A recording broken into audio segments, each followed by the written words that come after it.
میرے عزیزو، وہ کون لوگ ہیں کہ جن کو زکوٰۃ نہیں دینی چاہیے؟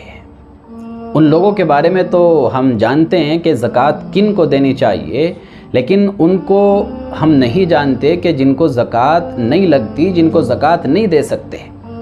تو یاد رکھیں، کئی لوگ ایسے ہیں، 5-6 لوگ ہیں کہ جن کو ہم زکوٰۃ نہیں دے سکتے۔ مثال کے طور پر غیر مسلم ہے، غیر مسلم کو آپ زکوٰۃ نہیں دے سکتے۔ اگر آپ زکوٰۃ دیں گے تو آپ کی زکوٰۃ ادا نہیں ہوگی۔ ہاں، صدقہ دے سکتے ہیں، خیرات دے سکتے ہیں، لیکن زکوٰۃ یہ مسلمانوں پر فرض ہے اور مسلمانوں کو ہی دی جائے گی، نہ کافر کے اوپر فرض ہے، نہ کافر کو دی جا سکتی ہے۔ تو ایک تو غیر مسلم کو دی جائے گی، ایک تو غیر مسلم کو نہیں دی جائے گی۔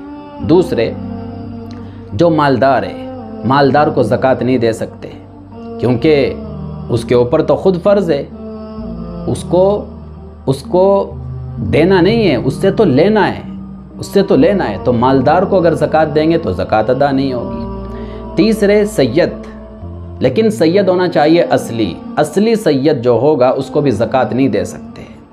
بہت سارے لوگ پوچھتے ہیں کہ جی میرا دوست ہے، رشتہ دار ہے، سید ہے، پریشان ہے، تو کیا میں اس کو زکوٰۃ دے سکتا ہوں؟ تو بھائی زکوٰۃ نہیں دے سکتے۔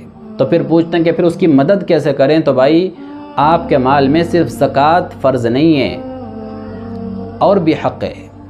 زکوٰۃ بھی ایک حق ہے، لیکن اس کے علاوہ اور بھی حق ہے۔ اللہ کے رسول صلی اللہ علیہ وسلم کی حدیث ہے کہ مسلمان پر اس کے مال میں زکوٰۃ کے علاوہ بھی اور حق ہے، صدقہ ہے، خیرات ہے، امداد ہے۔ تو بھائی آپ زکوٰۃ کے ذریعے سے ہی اس کی کیوں مدد کرنا چاہتے ہیں؟ آپ صدقے سے اس کی مدد کریں، نفلی صدقہ اس کو دے سکتے ہیں، اس کی امداد کر سکتے ہیں، اس کو ہدیہ دے سکتے ہیں، اس کو خیرات دے سکتے ہیں، لیکن زکوٰۃ نہیں، کیونکہ زکوٰۃ تو یہ ایک گندا مال ہوتا ہے، میل کچیل ہوتا ہے، اور سید ہمارے آقا علیہ الصلوۃ والسلام کے خاندان کے لوگ ہیں، پاکیزہ لوگ ہیں، تو گندے میل کچیل والے مال سے ان کا تعاون نہیں کرنا چاہیے۔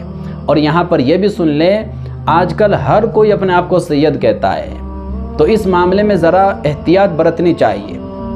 کون صحیح معنی میں سید ہے اور کون سید نہیں ہے، صرف لیبل لگا لینے سے، اپنے نام کے ساتھ کوئی لیبل لگا لینے سے کوئی سید نہیں بن جاتا۔ آج کل میں دیکھتا ہوں ہر آدمی اپنے نام کے ساتھ سید لگا کے گھومتا ہے۔ تو بھائی اپنے نام کے ساتھ سید لکھنے سے اور سید کا لیبل لگا لینے سے کوئی سید نہیں بنتا۔ سید وہ ہے جو ہمارے آقا صلی اللہ علیہ وسلم کے خاندان سے تعلق رکھتا ہے۔ پھر اس کی ڈیفینیشن کے اندر، سید کی تعریف کے اندر اور بھی چیزیں جس کو میں بھی ڈسکس نہیں کر سکتا ہوں۔ تو بہرحال تیسرا آدمی سید ہے کہ اس کو آپ زکوٰۃ نہیں دے سکتے ہیں۔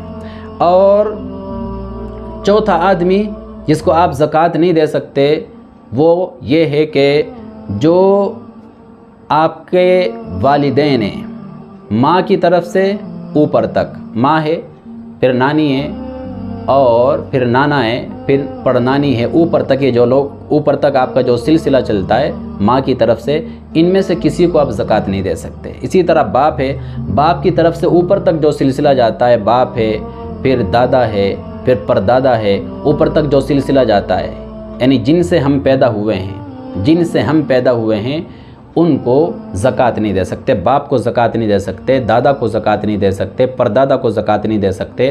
اسی طرح ماں ہے، نانی ہے، پرنانی ہے، ان کو زکوٰۃ نہیں دے سکتے۔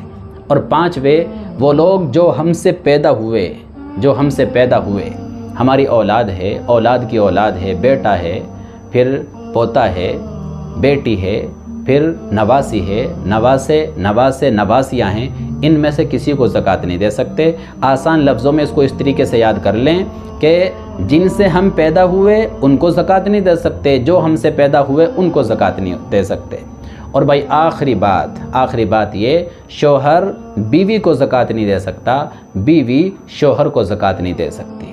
اس کے علاوہ ہمارے جتنے رشتہ دار ہیں، چچا ہے، چچی ہے، تایا ہے، تائی ہے، ماموں ہے، خالہ ہے، بھائی ہے، بہن ہے، بھتیجا ہے، بھانجی ہے، بھتیجی ہے، ان سارے لوگوں کو ہم زکوٰۃ دے سکتے ہیں، بلکہ سب سے پہلے انہی کو زکوٰۃ دینی چاہیے۔ ایسے لوگوں کو زکوٰۃ دینے کا دوہرا ثواب ملتا ہے، ایک تو آپ کی زکوٰۃ کا ثواب ملے گا، آپ کے خرچ کرنے کا ثواب ملے گا، اور دوسرے یہ رشتہ دار ہیں، خونی رشتہ دار ہیں، صلہ رحمی کا بھی آپ کو ثواب ملے گا۔